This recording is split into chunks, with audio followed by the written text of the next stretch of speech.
Live from Columbia, this is Sports Talk on the South Carolina Radio Network. Be a part of tonight's show. Call us at 800-956-7266 or email talkback@sportstalksc.com.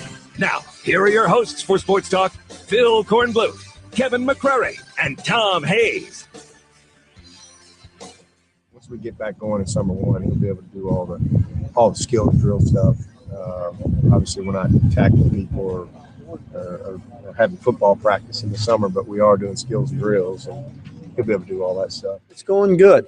In fact, we have probably most of it installed, and now it's an opportunity for us just to keep getting reps and reps and reps, and so we're looking forward to that. Good evening, everyone. Welcome back into Sports Talk, South Carolina Radio Network. From beautiful downtown Columbia, your capital city, here in the state of South Carolina. Good to have you with us for another 2 hours of the absolute most sensational sports talk, not just in South Carolina, but I happen to believe in the universe. Now, that's one man's opinion. Others might not agree. Others might concur. What do you think, State Man? Agree or disagree? Thumbs up, thumbs down. Definitely, without a doubt, the most quality produced program, but yeah. You're safe for another night then. You'll have your Professor Tom Hayes is here. K-Mac is over at USC Spring Football. We'll have that covered for you tonight. I was just sitting here thinking, which is not something I do dangerous. Regularly. Yeah. Which is dangerous. South Carolina has a chance to win 3 national championships in the next 2 months. Including the Frozen Four. The women's basketball national championship next week. The men's golf championship. They just won the Hooties today down at Bulls Bay by a wide margin. That's their fifth tournament win. They are on fire. We'll give you details on that. I'm sure we'll talk to Bill McDonald tonight. We are the official sports talk show of Gamecock Golf this year because they're winning. It's the only sport you can't give a kiss of death to. Well, I'm not sure. We'd have to have all 5 players on at the same time. And equestrian. They did not win the SEC championship this year. They were horsing around. Could have been. But they're the number 3 seed for the National Collegiate Equestrian Association National Championship, which is going to be in Waco, Texas. In April. So they're behind Georgia and Baylor. The typical way. South Carolina is like the Connecticut for Connecticut women's basketball of equestrian. They're always there. So what I'm saying is, if you're a South Carolina sports supporter, a fan, you got to feel pretty good. Now, I know it's not football, and baseball is sort of hot and cold right now, even though despite the last 2 league weekends, they're still a game over 500 in SEC play. That's not where they want to be, obviously, but it's not horrible. But the point is, you got a chance here if you're South Carolina to go out and do some great things here over the next 2 months, beginning next week, beginning Sunday. Well, first you got to get past a tremendously difficult Notre Dame I was just team. Looking at their numbers. And then UConn. But I will say this for the women. Oh, you don't think congratulations, women. At least Nike is not taking over that. There's actually 3 Under Armour schools in the women's Final Four. You don't think Maryland can beat Connecticut? They can, but they won't.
All right, Gamecock. So how many of those national championships do you think you're going to take home? A, basketball, women. B, equestrian, horses and women. C, men's golf. And, of course, I should really throw a fourth possibility. The women's golf team at USC is also very highly ranked. Just been caught up more in the men's team because they've been just devastating people. By the way, I've made a decision. I'm actually going to become more of a women basketball fan now because of a couple of things. When you think about it, number one, they stay for 4 years. You can actually build a relationship with the players. They're not one and done. It's not a revolving door like Kentucky. Here today, gone tomorrow. You got them for 4 years. It's like the old-fashioned way of college athletics. You go to college to get an education, play sports, and then go get a job. Now, some of them will go on and play in the WNBA or maybe in Europe in time, but you build that player-fan relationship. Number two, they play a game for me that is more recognizable. You know, they play below the rim, which they have jump shots. They have mid-range jump shots. They have pick and roll.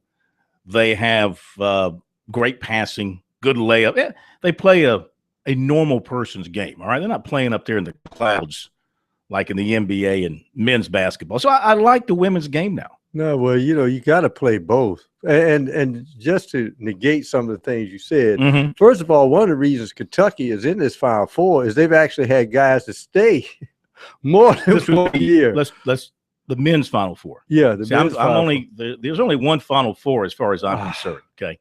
All right, you can have your men's. You can go to CBS. You can watch Jim Nantz. You can have your one shining moment. Okay, I'm on the women's side. You really had an epiphany because where it's a sparkling moment. Because it's a diamond moment. Your buddy over there at the Charleston Post and Courier used to say, "I love women and I love basketball, but I don't love women's basketball." I want to take Ken Berger to a USC women's basketball. His problem was he went to a Charleston Southern women's game. Now, no knock on Charleston Southern women's basketball, but he went to a Charleston Southern women's game many years ago when it was far from a developed sport.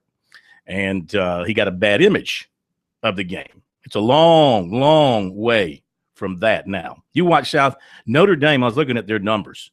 They average 80 points per game. As a team, they shoot over 49% from the floor, about 75% from the line. They are outscoring their opponents by about 20 points per game.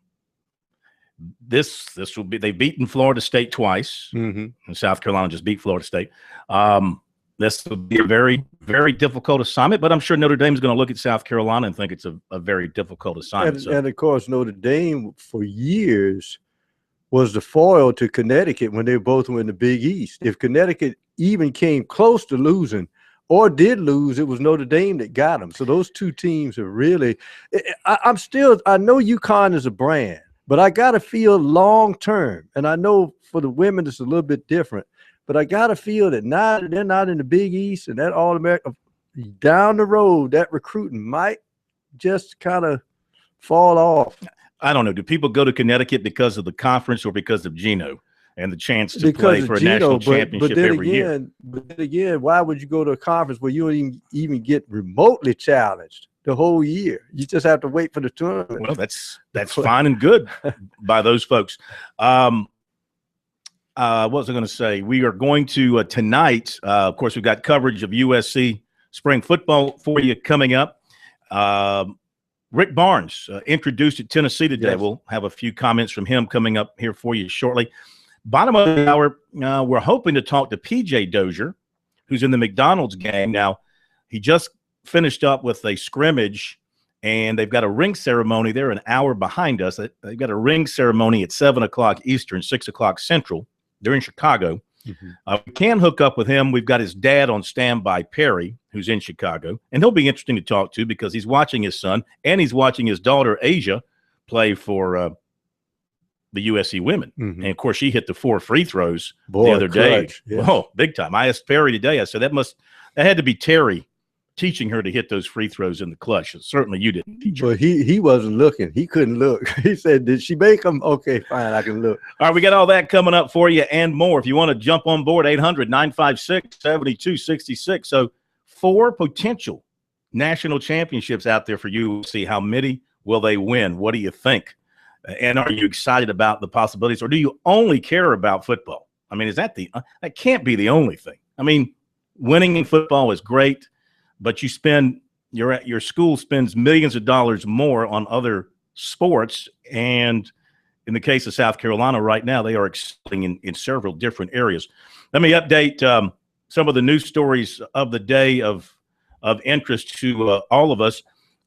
Seneca High School football job has come open, surprisingly. Gene Cathcart, after one season. Wow. Eric Sprott from the Seneca Journal reporting this afternoon that Cathcart has resigned. Actually did so on Friday. He's not commented on it, and there's been no reason given as to why he is leaving after 1 year on the job. He came from Greenwood to Seneca, and he led the Bobcats to a 9-3 record, including a win over Daniel. First win in that series since 2010. Won over Chapin in the playoffs, and then lost to South Point in the second round. So Seneca, always a prized football job. The Seneca job is open. The All-American teams for women's basketball came out today. Tiffany Mitchell named a first-team AP All-American, first ever for USC. She was also named an All-American by the Basketball Writers Association, first time for USC there. Aja Wilson was named AP third team. Alicia Welch was named to the honorable mention squad. And let's see, baseball tonight. South Carolina's playing down at the Citadel. Clemson at home tonight against Presbyterian. Tigers. Is it Furman tonight? Okay, Furman. Thank you for that. Tomorrow night, Presbyterian. I was going to say, don't sleep on the Blue Hose. They beat Central Florida the other day. Central Florida, nationally ranked team. They've got some nice wins. Clemson needs some midweek wins. South Carolina needs them some as wins, well. Period. Yeah, so we'll keep you up to date on those games. What else do I want to mention today? The Hootie just finished up. Hootie at Bulls Bay Intercollegiate. This is one of the top golf tournaments in the country. You had 1, 2, 3, 4, 5, 6, 7 top 50 teams in the field. South Carolina wins it going away. 11-shot victory for the Gamecocks. They shoot 271 today, 838 total. New Mexico finished second, 11 shots back. GRU Augusta. Is that Augusta State? GRU Augusta. What is GRU Augusta? That must be Augusta State or whatever they call it now. Yeah. Because they're good in golf, but what's the GRU part? Something University Augusta. It's got to be something University Augusta. Georgia Regions University. You just making that up? No, he's not. First thing you got on Google, Georgia Regions University Augusta. It's probably the old Augusta State. I'm sure it has to be. 13 under. Virginia, 12 under. College of Charleston finished tied for 5th at 8 under. Coastal Carolina tied for 9th, 3 under. And Winthrop, 14th at 42 over. Charleston Southern, 15th at plus 61. The co-medalists, Matt Neesmith from South Carolina, 11 under. Gavin Green of New Mexico, 11 under. And Andrew Dorn of Coastal Carolina. And in a playoff on the third hole, Neesmith was your winner. So he's your medalist. And Andrew Dorn, I mentioned Coastal Carolina, 11 under. He's a great player, too, Andrew Dorn. They think he's got a very big career ahead of him. And Georgia Regions University is the new name for Augusta State. Georgia Regions? Regents. Yeah, just like a board of regents. Oh, regents. Yeah, just Georgia like a board of regents. Yeah, I got you. Yeah, Georgia Region University. Okay. Regents, yes. Very nice. All right. So we'll catch up with Bill McDonald on another win. We'll be right back.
Today, as I really came on campus for the first time and started walking through here and seeing everything, it was so easy for me to get energized. And again, to step back and realize just how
All right, today in Knoxville, they welcomed Rick Barnes as the new basketball coach of the Vols.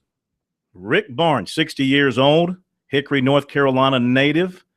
He has also been the head coach at Clemson, of course, at Texas, at Providence, at George Mason, assistant coach at Ohio State, Alabama, George Mason, Davidson, and North State Academy was his first coaching job. He's won over 600 games in his career, went to the NCAA tournament at Texas 16 times in 17 seasons, 5 Sweet 16s, 3 Elite 8s, 1 Final Four, 3 Big 12 Conference championships, 4 Big 12 Coach of the Year awards, was number 1 at Texas on January 11th, 2010, 180 weeks in the AP Top 25.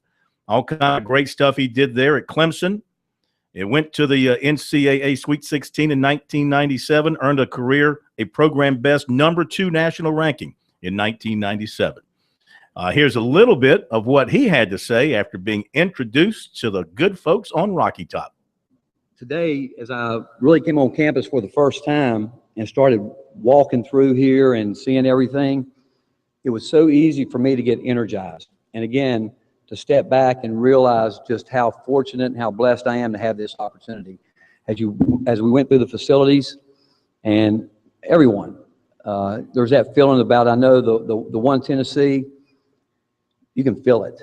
It's the energy is truly incredible. And when I think about having a chance to meet with the team today and talking to them about where we see it, where we're going to go, and I actually got a text last night from Bob Stoops, the Oklahoma coach, and congratulating me. And I haven't had a chance to really respond back, but I do want to tell him that I am looking. He actually said to me, "I'm looking forward to seeing you in Knoxville," but I'm looking forward to seeing our football team run through the T. I really am. I'm really excited about that part of it, and reflect back on a lot of different things. And again, I just really want to emphasize how humbled I am to be here, and I understand what's the great traditions that have come before me, and I can promise you this, that every day, I promise you this, that I'm going to protect the great integrity of this university, and our basketball program is going to mirror what this university stands about. And I just want you to know that I'm really, truly, really excited about what's happening here on Rocky Top. Rick Barnes, now I'm sure his kids are old and grown up now. He's got a couple of grandkids. I hope they're fully educated, because you think he was unhappy with the education system in South Carolina. Wait till he tests out the one in Tennessee. You took those words out of my mouth. But you remember what happened. The school district he's in is one of the best in the state. And so they went ahead and took the ACT and SET scores from Austin, Texas, and then compared them to what he had over there in Pickens County. He said, look, there's actually no difference at all. So what is he complaining about? I think there might have been a little more cabbage involved as well. That's what it was. We'll be right back. K-Mac is back in the house.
All right, we're back. Sports Talk, South Carolina Radio Network, as if Nick Saban hasn't had a bad enough week already.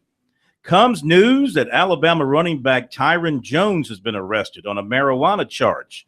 That's arrest number 3 for the Alabama football team in 4 days. Jones was charged today, possession of marijuana, 2nd degree, released on a $1,000 bond. Nick Saban had suspended Jones indefinitely on February 10th for conduct not the standard of the Alabama football program. Safety Geno Smith and since dismissed defensive lineman John Taylor were arrested on Saturday. So I imagine Mr. Jones is probably going to be hitting the road, leaving Tuscaloosa here shortly once all this is sorted out. K-Mac is back from USC practice. I assume we have no marijuana charges, no arrest or anything like that to talk about. Not unless you know something I don't know. Yeah. Everybody was out there and accounted for. That was healthy anyway. And Steve Spurrier did come by. Not a lot of news coming from him. He mainly wanted to get the word out that he's bringing back over 100 of his former players at South Carolina for the past 10 years, from 2005 to present. They're going to bring them back the Friday before the spring game and then honor them during the spring game on the 11th. So he wanted to put that out there, and he hopes, I guess he wants fans to show up at the spring game and support those old guys. Yet another reason for longevity for a coach at an institution. Yeah, I mean, that is true. You get a chance to honor some of your past players. I mean, yeah, I don't want to get off on a tangent, but I put the pictures up on the website this week. I was stunned to see like all these old trophies in a corner on some filing cabinets at Williams-Brice Stadium. Steve Wadiak's Southern Conference Player of the Year trophy just sitting there collecting dust in the corner. That's like one. There should be a trophy case just for Steve Wadiak somewhere in that stadium. One of your all-time great players, and I think South Carolina, they're better now, especially with the more recent players. They treat Marcus Lattimore and Clowney, all those guys great, but they really need to go back a little bit further, pre-Steve Spurrier, and make sure those guys get some love too. That was kind of weird to see. Again, most fans probably under the age of 40 don't know who Steve Wadiak is, and you know whose fault that is. That's South Carolina's fault. They dropped the ball a long time ago when it came to that nature. There is no excuse, none whatsoever, for South Carolina somewhere at Williams-Brice Stadium. I know over at the Colonial Life Arena, they've got the Basketball Hall of Fame stuff there.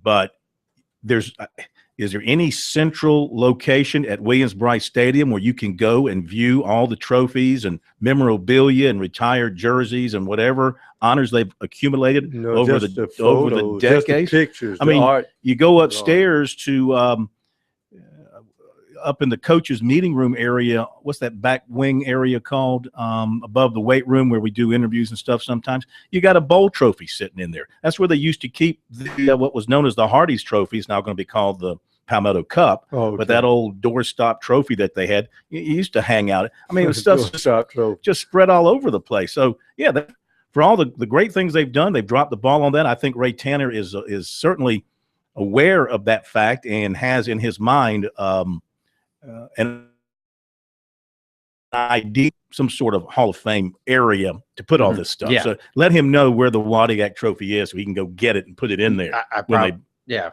Probably should have. I mean, I asked Steve Fink, like, what are these doing here? And he had no Steve idea. Doesn't know. He hadn't been here. Well, I mean, and they're just sitting over. There was some other stuff there. There was a big plaque that looked like it was made to put on the side of a wall or a building for Steve White. But anyway, that's where a position you have to create called curator. Yeah. All they do is take care of the kids. Well, there's a guy named Mike Safran almost right across the street from the stadium, who's the biggest curator of Gamecock but it doesn't belong in his museum. I mean, that's a collector's. I mean, it should be displayed where fans walking into the stadium see it. You go into the old Coliseum, which is not used to the public, and there's still that room, that Frank McGuire room. That great portrait of him is there. Sure, the 500th win trophy, all the Metro Conference trophy. They're sitting over there collecting dust. I've never understood that.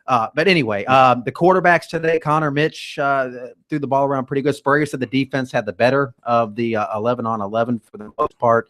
Lorenzo Ward said they're feeling good about their progress as well. We're going to play some of the. Let's the get to audio now. Spurrier. Yeah. Well, yeah. Here's the head ball coach beginning his comments, getting the word out about a reunion for his former players. We're having a 10-year reunion at the spring game, or the day before, actually, April 10. All the guys have played in the last 10 years. So it'll be fun seeing the 05 group all the way through the 14. Over 100 guys have already signed up to come. So if we get just a little plug on that, that we're having that April the 10th and then the 11th at the spring game. So that, and other than that, Final Four, Coach Dawn and her girls, hopefully, I know they're ready to give it their best shot. There's some good teams down there. I think all 4 number 1 seeds made it. Is that correct? Yeah. So, but we're capable.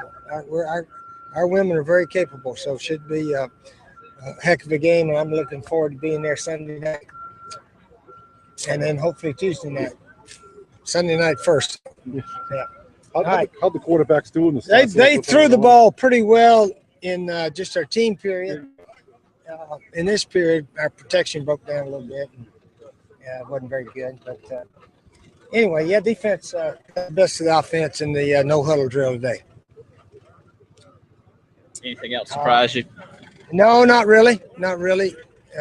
Let's see. We're scrimmaging in the stadium again this week. Is it open this week? Yeah, for the media. Yeah, it's open. Yeah, it's open this week. Yeah, we won't have any junior day or anything like that. But other than that, yeah, all 3 quarterbacks did pretty well. They threw some good ones today in this very windy conditions. Skarnecki got a lot of snaps at the end. Any rhyme or reason to that? Was just his turn? His turn to throw 10, 12 passes. And the scrimmage you talked about are right here. Just now. Yeah, they're rotating. They're rotating in, all 3 of them right now. They're all doing pretty well. Connor Mitch did some good things today also. Yeah. All right. All right, we'll see you guys. Just want to get that announcement. I don't know if it's been in the paper yet about the 10-year reunion. Yeah, it's probably been in there. But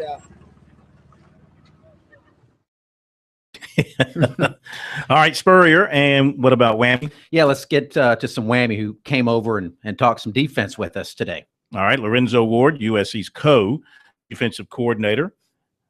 And are we ready for Whammy? No, we don't. We're not ready for Whammy. Yeah, we are ready for Whammy. Here's Whammo. Not bad. I think we did some good things, and we got a lot of things we got to work on. And I think the biggest thing is we talk about as a defensive staff, we got to make sure the players understand that each person have a responsibility to do in the system for the system to work, and you have to do that. So we got to get everybody to make sure they're doing the right thing. But we did some good things. What exactly are some of the things that you think you need to work on? Well, I mean, it's small stuff. It's like, leaving your gap too soon or poor alignment. I mean, it's little things, but little things to get you beat. It plays like the 4-3?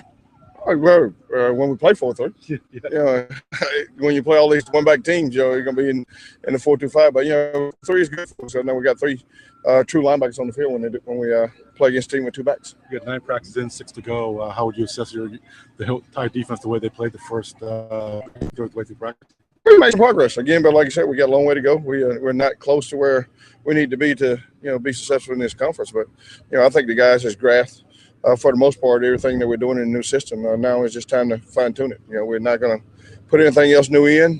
Maybe a little chink here or there, but for the most part, the entire package is in. How much has John leaned on you to kind of get more of a feel for the college game? He's been a pro guy, but it's been a while since he's been in college.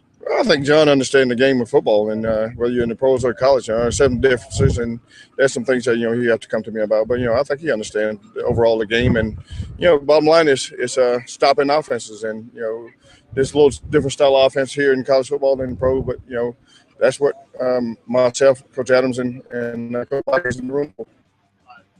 Okay, Lorenzo Ward, after USC spring practice earlier today, we'll have all the stuff up from spring practice on our website, sportstalksc.com, for you shortly. Check it out there, but don't leave us. We'll be back. More Sports Talk in a moment.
And we're back. Sports Talk. Phil Kornbluth, Kevin McCrary, Professor Tom Hayes. Big, busy night. A lot of stuff going on. We cover everything for you here on Sports Talk. Bill McDonald coming up in a few minutes. USC men's golf coach. Another win for them today. One of the potential national champions at USC. I got the USC women, equestrian, men's, and women's golf. All potential national champions here over the next couple of months. Now, a person who has a hand in the USC women's team in some form or fashion is Perry Dozier. Of course, he's the father of Asia Dozier. He's also the father of PJ Dozier, future Gamecock guard, who's playing in the McDonald's All-American game in Chicago. They've got things going on, and Perry is joining us here for a couple of minutes as he's heading to a ring ceremony for the game, and we thank him for taking time out with us. How you doing, my friend? Doing well, Phil. How are you, sir? We're great. What's it been like in Chicago the last couple of days? It finally warmed up, first of all. It's been a little cold, but it's not doing too bad right now. Just a great atmosphere. It's fun to be here visiting. Of course, I always miss being home, but it's a nice atmosphere. Tell me about PJ's performance. We watched him a little bit last night in the skills competition, saw the slam dunk he threw down, and there was a scrimmage today. How'd things go? Well, things went well. He was excited about the slam dunk contest. He didn't get a chance to really perfect what he wanted to do, but it was just a beautiful attempt. I was just surprised that he actually got involved, but he's having such a great time, and it's the one-time opportunity, and he seemed to really be taking it all in. How well is he meshing with these other national stars? Well, very well, but most of them are guys that he's been playing against and with throughout his career anyway. So he knows most of them. He played with them at the NBA camps and all the national camps. So most of these guys, they all together, and they just happy just to see one another. What did you see in the scrimmage with the coaches trying to coach these guys up a little bit? And, what kind of game should we look for tomorrow night? Well, it's going to be pretty interesting. I tell you, I don't want to give anything away, but that East team is absolutely amazing. They seem to be more talented, but they play together as if they've been playing together for a long time, so that's pretty scary. The West is what team that PJ is on. They look like they're going to have to come and step up their game. Mm-hmm. Is that right? You think they're undermanned compared to the East, huh? Well, so far I looked at the practices. They looked the East looked stronger, and then I looked at the scrimmage, and through the scrimmage, it's about the same. They showing that they're definitely the stronger team. Mm-hmm. Who's caught your eye on the West squad besides, of course, PJ, some of his teammates there? Who do you really like? I like there's a few kids on that team. His roommate Ingram is a pretty good player. Mm-hmm. The kid from Seattle, oh my gosh, I'm trying to think of his name. The point guard who's Alonzo. Mm-hmm. He looked really good. Alonzo Terrier. He looks very, very strong. Luke looks pretty good as well. Luke Kennard. Again, both teams are very talented. I think that the bigs on the East squad is much, much more stronger than the bigs on the West. Yeah, they got 6'10" Thomas Bryant. They got 6'10" Henry Ellenson. They got 6'10" Diamond Stone. Diamond Stone is a beast. Yeah, I can't say enough about. I just love watching play. I've been watching play for the last couple of years. Yeah, but what a strong player. He just committed to Maryland. He sure did. He did it early, and I tell you what, that's a big catch for Maryland. Yes, it is. Yes, it is. Of course, you guys have got Steven Zimmerman. How'd you end up on the West team? Was it just a matter of balancing out the squads, or? Well, I truly believe they do things. Once they get the East and the West, they also try to get the right matchups that they want, and I think that's one of the reasons. And I think what's good about the McDonald's All-Americans, if they want you to be on there, they're going to find a way to get you on that squad. And I think that's pretty much the way that they did. They wanted to see this matchup the way it is now. All right, let me ask you very quickly. Asia, 4 free throws down the stretch on Sunday. What were you thinking when she had to go to the line to see that win? Well, I'm going to tell you now, I know it may sound crazy, but I had more confidence in her going to step up for that free throw probably than anybody in the country, because I know her. She don't mind shooting the ball if nobody's in her face. That's a beautiful thing. And she definitely don't mind if nobody even get a chance to challenge her. But she's always been a great free throw shooter. Her uncle taught her how to shoot, and he calls it no dribble, no rim. And that's exactly what she did. She don't dribble the ball, and she don't touch the rim when she shoots. I was going to say she swished them. She it's hard to say. She swished them all. She switched them all 4 of them, and sealed the deal. And if you watched her demeanor, she was not nervous, not one bit. She stepped up onto the line, and it was so awesome listening to the commentators saying, yeah, they foul the right one, foul Asia Doja. And I'm sure if they could take that back, they would. Absolutely. Hey, good luck tomorrow night. And thank you so much for the quick visit. And to give PJ our best wishes for a good game tomorrow night. We'll catch him on the flip side. Thank you, Perry. Be right back.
Well, thanks again to Perry Dozier. How much fun it must be to be Perry Dozier right now.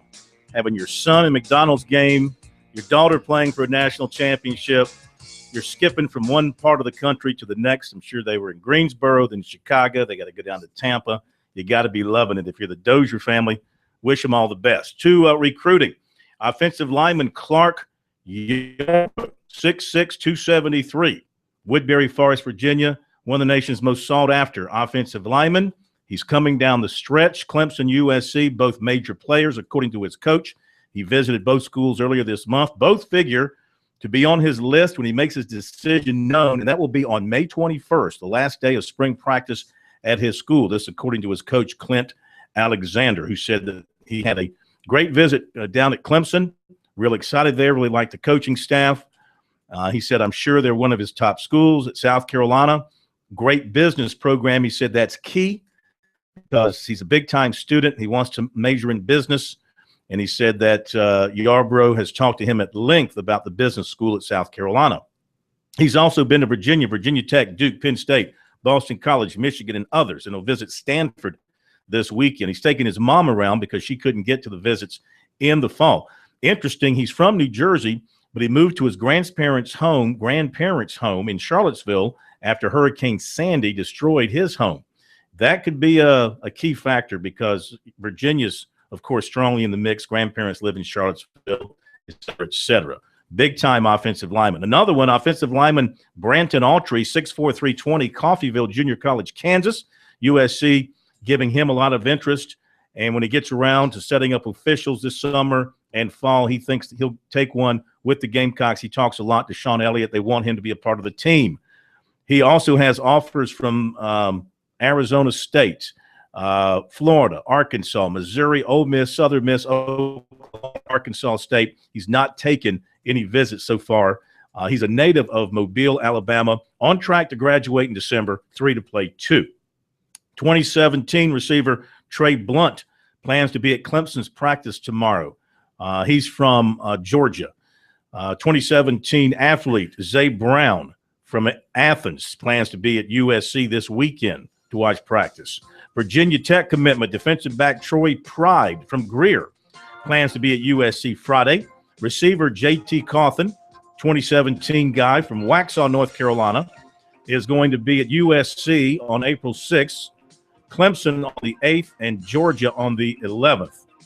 Carlito Gonzalez, 2017 athlete, strong lean to USC, plans to be at USC this weekend. Basketball, USC's Frank Martin, Matt Figger were in California last night for dinner and in-home with 7-foot center target Connor Clifford, Saddleback Junior College in California, according to his coach, and he believes they set up a visit. We'll have to get that date from the coach in just a little bit.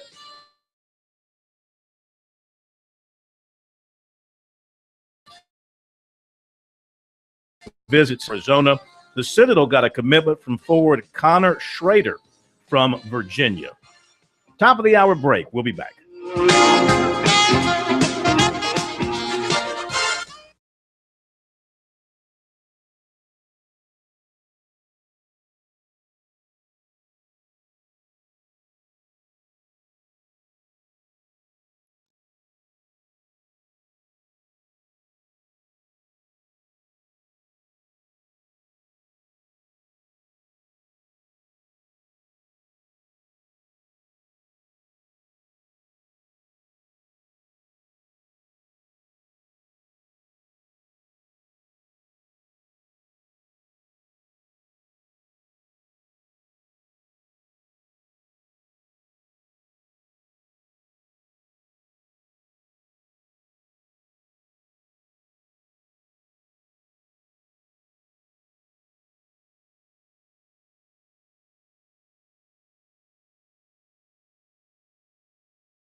Live from Columbia, this is Sports Talk on the South Carolina Radio Network. Be a part of tonight's show. Call us at 800-956-7266 or email talkback@sportstalksc.com.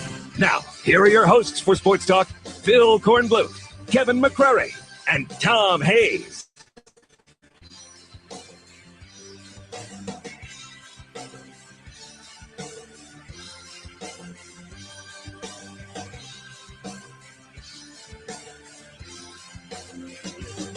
Okay, we're back. Sports Talk, South Carolina Radio Network.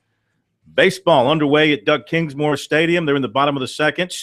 Clemson and Furman, they are scoreless. And South Carolina and the Citadel just getting underway, I think. Maybe they started at 6:30. Let's check that out. 7 o'clock. 7 o'clock start. Well, thank you, bro. Just getting underway at the Joe in Charleston. Let's jump to the phone lines very quickly. 800-956-7266. And we welcome Cockett to Sports Talk. He might have some idea as to how many national championships the Gamecocks are going to win here over the next 6 weeks to 2 months. What do you think, Cockett? 1, 2, 3, or 4? And what sport are you talking about? Nice of you to pay attention. Okay. Nice of you. Do you even know what's going on with your athletic program? Well, I say this right here is I did quote this to you about 10 years ago, since Steve Spurrier going to have his 10-year anniversary of bringing back the former players. But out of those 10 years, he can't show even one SEC championship title. Okay? Mm-hmm. And it's the sad thing to say, and I say this to you, when the day they hire Coach Don Staley, I said she will win an SEC title and a national championship before Steve Spurrier win one in football. Mm-hmm. Mm-hmm. What's more difficult? I don't understand why y'all don't give me the credit. Mm-hmm. What's more difficult, Cockett? Yeah, I mean, everybody else has won SEC titles since he came along and run the football program. Now, if you want to say he changed the morale of the Gamecock Nation, I give you that. You want to say he's had the best recruiting classes or whatever, the winners coach. Hey, Cockett. Yes, Let me ask you a couple of questions here. You're a pretty bright guy, okay? I give you that. You're a pretty bright guy. The Florida football program, University of Florida, you'd consider them a pretty good football program, would you not? Yes, sir. You would. You would consider them a power, would you not? You would consider them a very strong power. Would you not consider them a very strong, powerful football program? Yes or no? Yes. Okay. Yes. Let me tell you this. Do you not know that it took Florida 51 years to win their first SEC football championship? 51 years it took Florida to win an SEC championship. And you're upset because Steve Spurrier hasn't gotten it done in 10? Now, who won the championship, though, at Florida? 84 they won it. They had to vacate it. I think that was when they were cheating. But, I mean, who won the legitimate championship? It was Spurrier, wasn't it? That one, I think, that counted for a while until they fell under investigation. Right. Then they had to vacate it. But then I think the next one came with Spurrier in 91.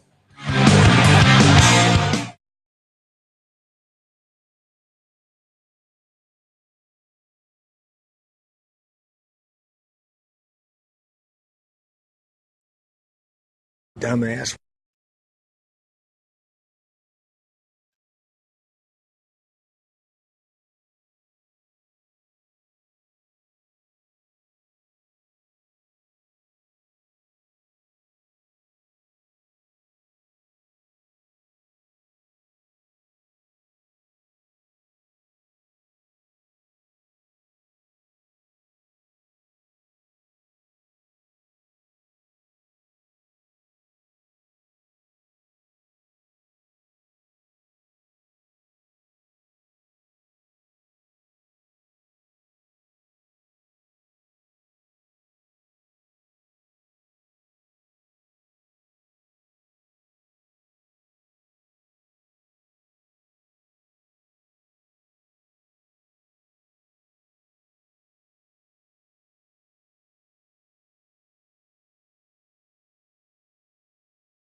Here's some more food for thought for Cockett. You know, Mississippi State's been in the SEC a long time. They haven't won a championship since 1941. Ole Miss hasn't won one since 1963. Kentucky since 1976. Tennessee hasn't won one since 1998. It ain't easy. No. And it's going to take some time. In 10 years under Spurrier. There's been some great teams in the SEC that did not win a championship. In fact, there's been teams that weren't good enough to win the SEC, but were good enough to win a national championship. I mean, hang on. We have Coach Spurrier on the line. He has a message for Cockett. Dumbass. Yeah. Oh, so wow. HPC. Let's welcome in USC golf coach Bill McDonald. After that, he has no such concerns dealing with Cockett, I'm sure. Coach, congratulations. Another W today. That's incredible. That's 5 wins this year. Yeah, thank you, Bill. It was an incredible week all around for our program with the team winning their 5th tournament of the year. Matt Neesmith winning his first collegiate title. It was just a heck of a week for our guys. That was a very tough field that you were competing against at a very tough location. Talk about how you were able to master the field. You won going away. You won by double digits, and also how you guys handled the course and the conditions. I'm sure the wind was a big factor. Yeah, we played a solid first round, and then yesterday we had 25 to 30 mile an hour gust, I would think, and that's the round that really we in the middle of the round yesterday we made a lot of pars, fought our way through that rough stretch and rough weather, and then we talked last night about it looked like the forecast was for the wind to lay down a little bit, and we talked about how we were going to need to be ready to engage in a shootout. I think at one point today we had 10 or 11 teams under par, which is how I wouldn't say easy it was playing, but it was definitely better scoring conditions. And then the wind kicked up again as we got into the heart of the back nine, and our guys just put the pedal down. I mean, they've done that a few times this year where they've just decided, they just quit messing around with this thing. Let's just go win the golf tournament. What did Matt have going well for him these 3 rounds? 69, 68, 68. That's some terrific golf.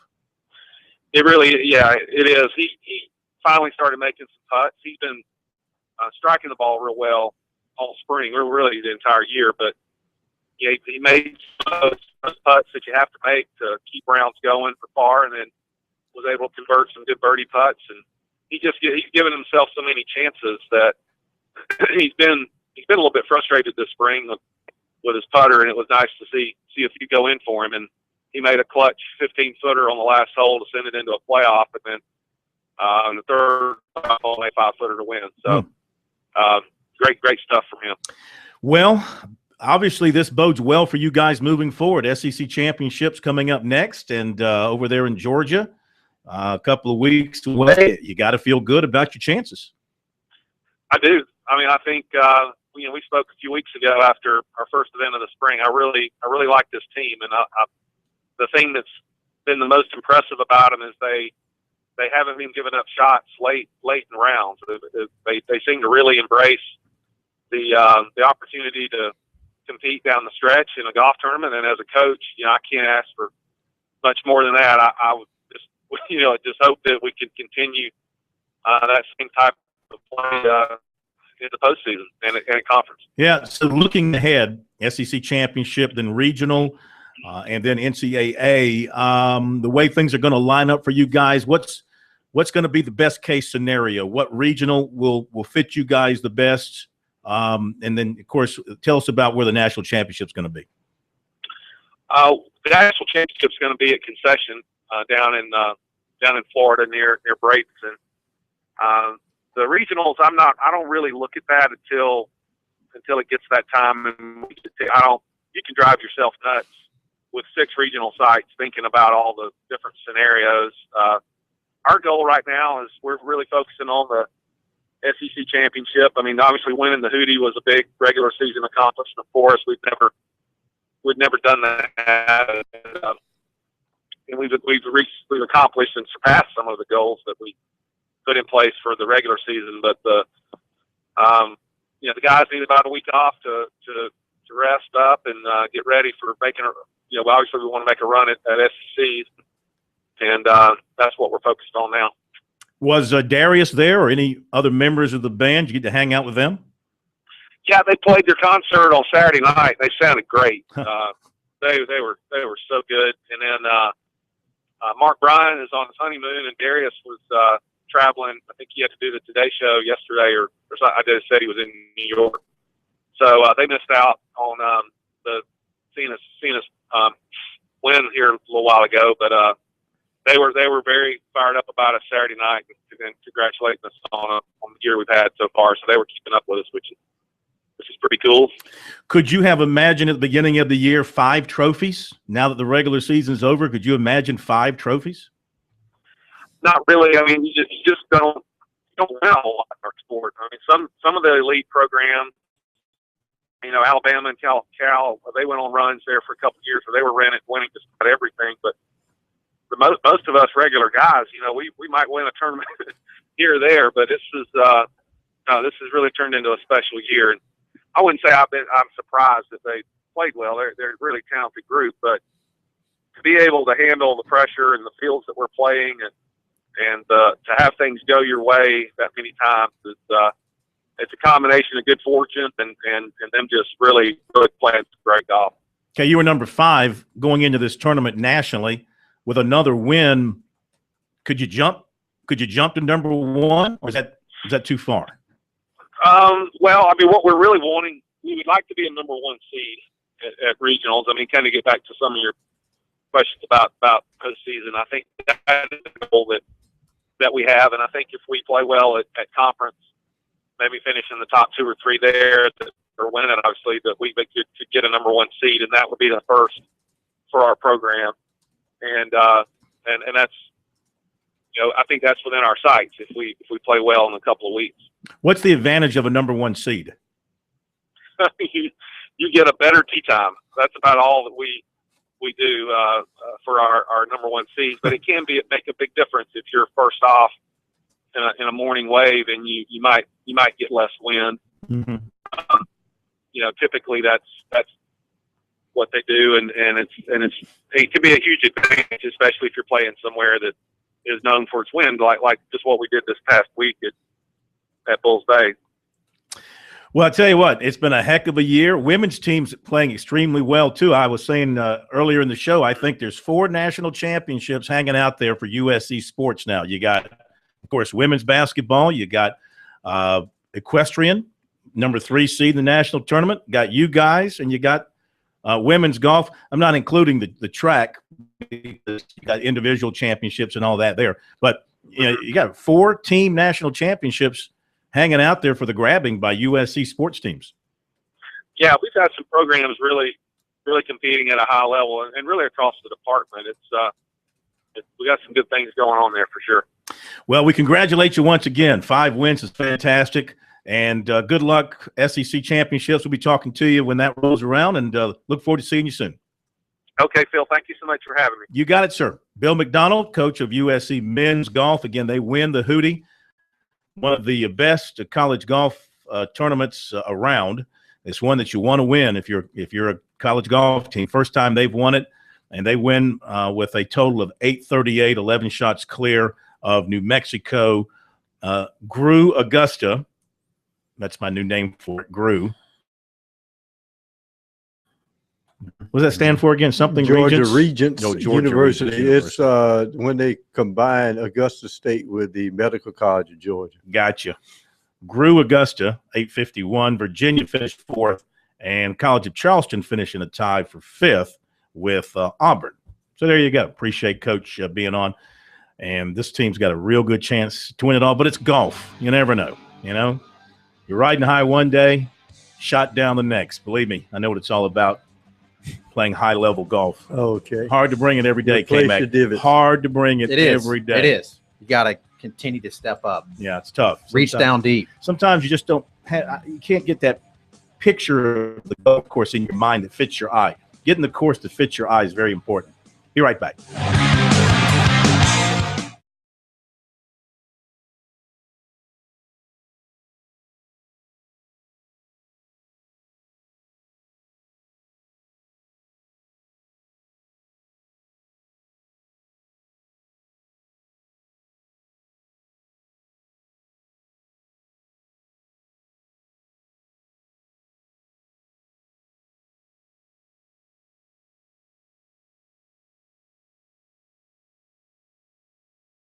dumbass.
Thanks once again to Bill McDonald for being with us here on Sports Talk. In Charleston, South Carolina has taken a 1-0 lead, top of the second, over the Citadel.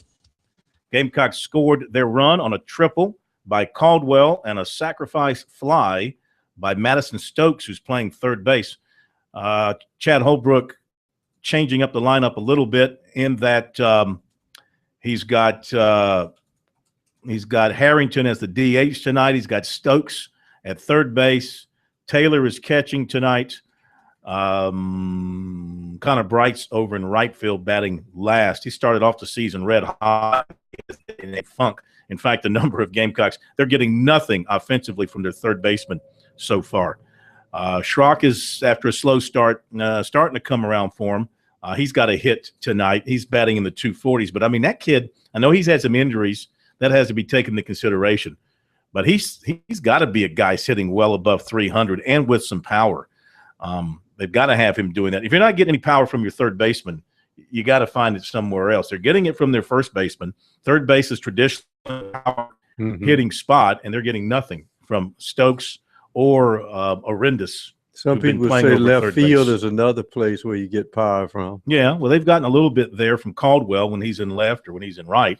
He's been their – well, I guess Martin has been their best hitter.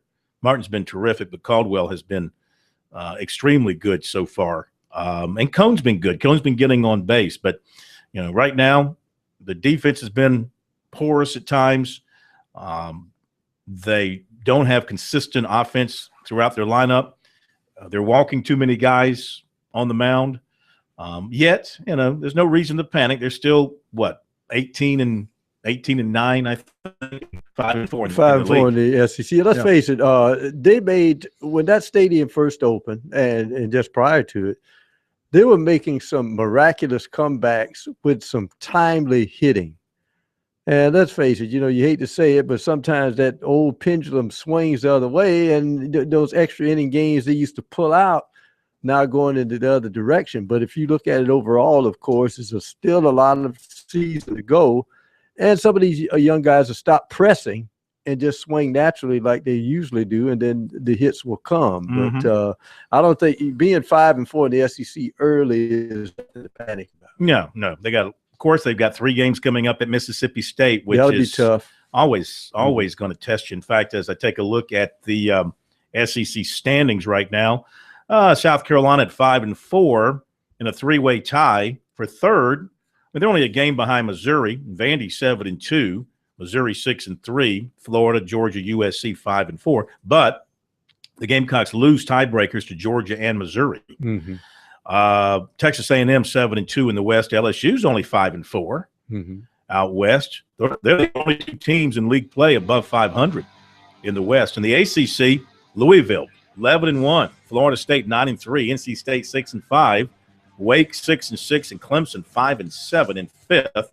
Miami leads the Coastal 8-4, and the Big South Division, Coastal's 5-1, leading that division. Southern, Wofford's 2-1, best team in the state in that league in fifth right now. And we'll be back.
Okay, let's update the baseball. Clemson and Furman, bottom of the fourth. Furman has taken a 1-0 lead at Doug Kingsmore Stadium, and an unearned run. Slap me if you've heard that before up at Clemson. An unearned run for Furman. K-Mac, put your hand down. Anyway,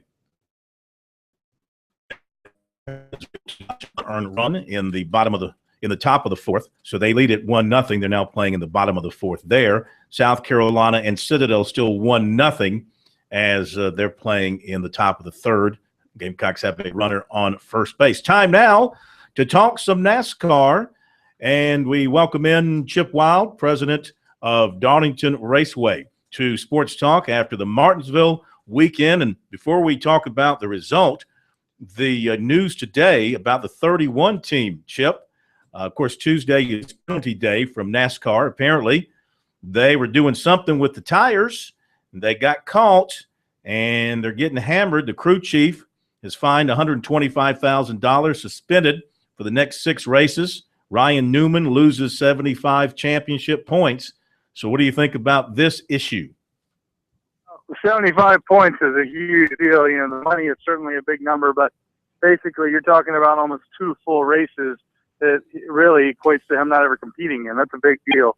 You know, when I was on the race team side of the business, there were 2 things, or really 3 sacred cows you didn't touch. One was the engine, one was the fuel, and one was the tires. Those are 3 things that, you know, it's got an unwritten rule. You don't work on it. But this competition is so tight. You know, these crew chiefs and these engineers, they work hard to find a competitive advantage. And obviously they took the liberty to make some adjustments to the tires. And NASCAR sent a pretty stern message today to the field that said, you'll pay the price. Any idea what they actually did that got them in trouble?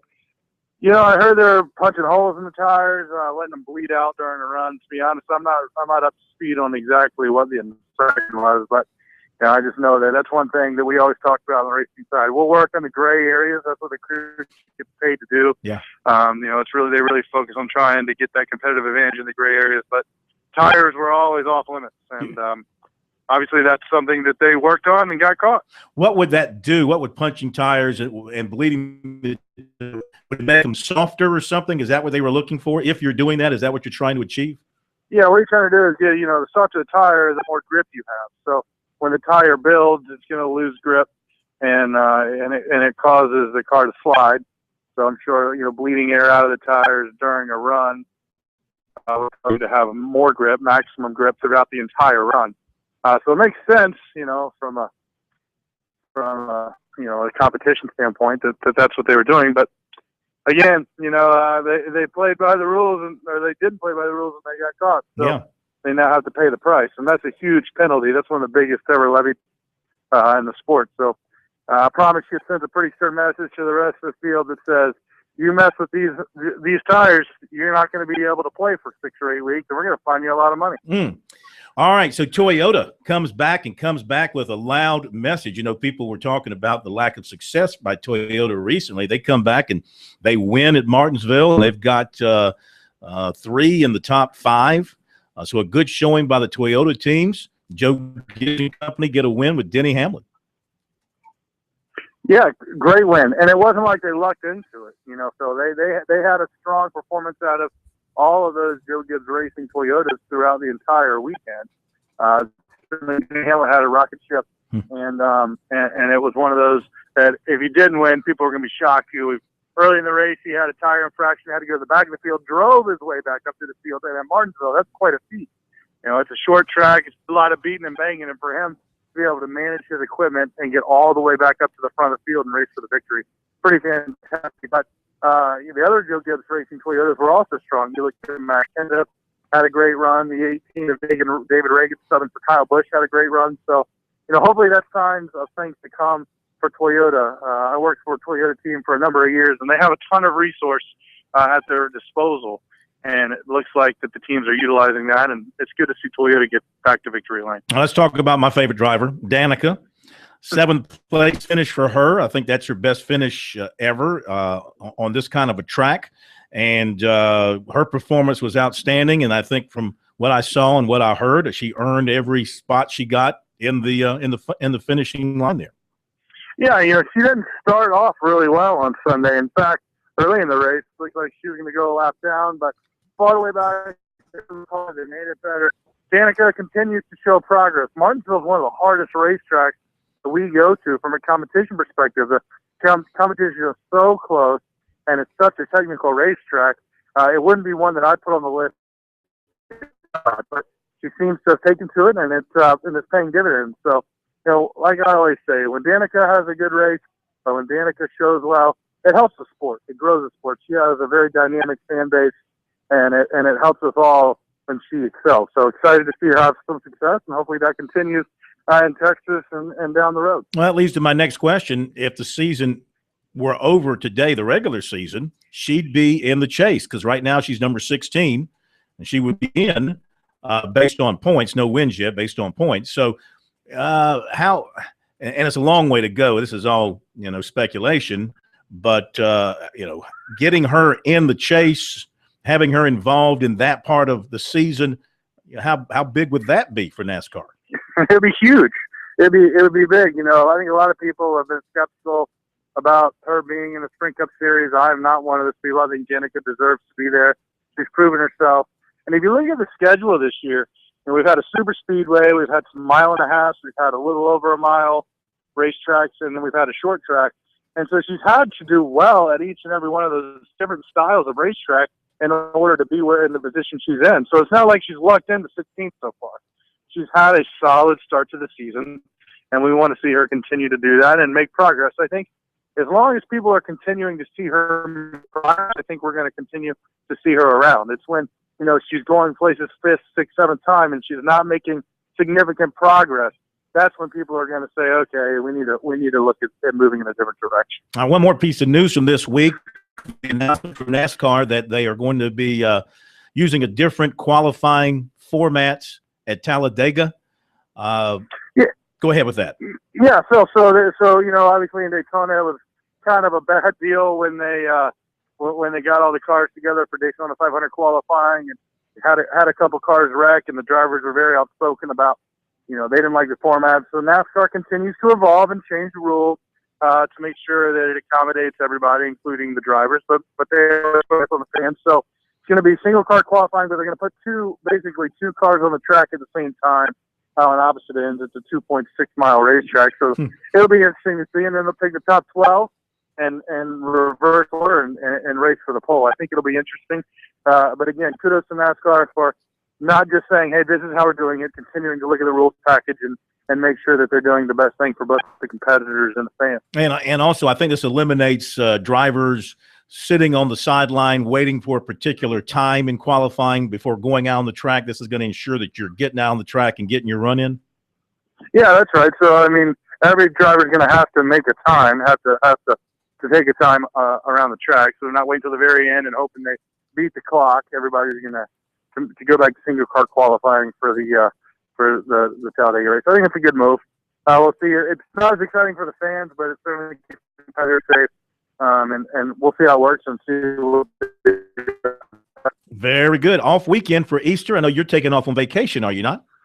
Yeah, we're heading down to Kiowa with my family for the weekend. Always enjoy getting down to the coast and playing a little golf and spending some time with the family. I feel like the last 2 weeks I've had to reintroduce myself to them, so I'm looking forward to some quality time. You have a great time, and we'll catch you in a couple of weeks after the race at Texas. Yes, sir. Thank you, Phil. Thank you. All right, Chip Wild, president from Darlington Raceway, with some great stuff for us here from NASCAR. Here on Sports Talk, your NASCAR Sports Talk connection here in South Carolina. Of course, on Tuesdays we have Chip. On Friday nights we have the full Monty Dutton, with his views on NASCAR as we keep up to date on one of the big sports here in our state. All right, break is coming up, and we've got time for some calls. If you want to join us, 800-966. Lines are available, and we've got some time. We'll be back in a moment.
Lines are open if you want to jump on board. 800-956-7266. Up at Duck Kingsmore, Clemson has put a 3-spot on the board in the bottom of the 4th inning. It was that man, Okie. He did an okie dokie 3-run homer. Think anybody else has used that in talking about Okie? Who else has used that? I have no idea. I think it's original. I think I just came up with it, just like I came up with March Madness, and just like I came up with One Shining Moment. All of these things I created. The Okie Dokie 3-run homer for Chris Okie. Tigers are up 3-1 in Charleston at the Joe. It's 1-0 South Carolina as they're playing in the bottom of the 3rd. Citadel has a runner on second base, and pitching has been very good for both teams so far. South Carolina, let's see here. Where's the pitching stats on this thing? Oh, maybe if I do this. There we go. Yeah, Haswell pitching for South Carolina, 2 2/3 innings, 1 hit. He has walked 2. He has struck out 2 so far. For the Citadel, pitching for the Bulldogs today, it is Bialik, and he's allowed 1 earned run, 3 hits, and he has struck out 2 and walked 1. So good one going on there. And Clemson out in front of Furman, 3-1, bottom of the 4th. Some other baseball to tell you about. Let's check around Boston, which is 6-0, by the way, in their league. All over upstate, 7-0 in the top of the 6th. Let's see here. Around the Big South, we've got, what do we have? Davidson leads Winthrop 3-0, top of the 4th. Wake Forest leads Coastal 4-2, top of the 5th. And that's it there. Let's check out Southern Conference real quick. Besides USC and the Citadel, Wofford's playing top-ranked Vanderbilt in Nashville tonight. Furman, Clemson, of course, told you about that. There you go. You're up to date on scores around the state. Now back to Gamecock spring football practice. One of the folks they brought over to visit with the media, one of the players much talked about for many reasons, Dexter Weidman, defensive lineman from Saluda, who spent a year at Camden Military. He's gotten himself on the wrong side of Steve Spurrier a couple of times by not going to class. And, of course, one of the first things they asked him today, K-Mac, about that situation. Are you going to class? I mean, you don't go to class, you don't play. You don't play around here. I made the mistakes, missing class a couple times, but it's not going to happen again. I learned from my mistakes. What have you learned so far at being out here practice? What's the big change? What has the adjustment been like? I mean, the speed different. The strength. I got to get stronger, keep my pad level low, and just firing out the ball. How's the transition been going from a military college to like a state college like this? I mean, well, it's a big transition. I mean, like I say, I got way more stuff to do during the day. I have, got to learn how to use my time management skills, be on everything on time and stuff. They got you going back and forth between end and tackle? Yes, sir. Split pretty much even. Right now I'm at 3 technique right now, learning what I need to do at 3 technique, but I'm going to be at the end also. Do you feel more comfortable at one of those spots than the other? I mean, whatever get me on the field the fastest, but I like to be on the outside a little bit better, but right now, I got to work on a couple things for with myself before I can get on the outside. What are those things you have to work on? I mean, just keeping my pad level low, firing off the ball, things that I got to do, rushing off of the edge. How's practice in general just going for you? Just getting out here, going through these? Is your conditioning up to where it needs to be? Or my conditioning not up to where it needs to be, but it's better than what it ever have been. Like I say, I got to keep working and get in better shape. Dexter Weidman, that's interesting. Don't really blame him. He didn't get to school till January, but I was reading one of the reports from, I think, Tony Morrell, one of the insiders that covers USC football.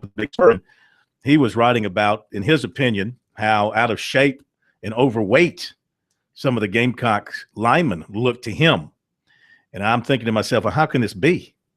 What's going on with the strength and training and conditioning program that would allow these guys to be out, if indeed they are overweight and out of shape, as this one writer reported on his website. So I would think that they would not be out of shape and overweight, and that they would be well conditioned going through the winter workouts. I mean, that's the thing about these reports you get. They all have these rosy reviews of things coming out of the locker room. Then you see them on the field and you go, wait a minute, that doesn't sound right or look right. Here's the deal. Kelsey Quarles looked out of shape when they were winning. Suddenly, he wasn't out of shape. Then when they started losing, hey, you know, those linemen cut out of shape. You grasping for straws, people. You grasping. I would agree with that. You're looking for something to complain about. Back in a moment.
All right, coming up tomorrow night on Sports Talk, you do not want to miss tomorrow night. Mookie Wilson at 6:30. Mookie's got a new book out, and we'll talk with him about that. Clemson's going to be scrimmaging tomorrow. We'll have coverage of that for you here on Sports Talk. I'm sure Dabo Sweeney will talk.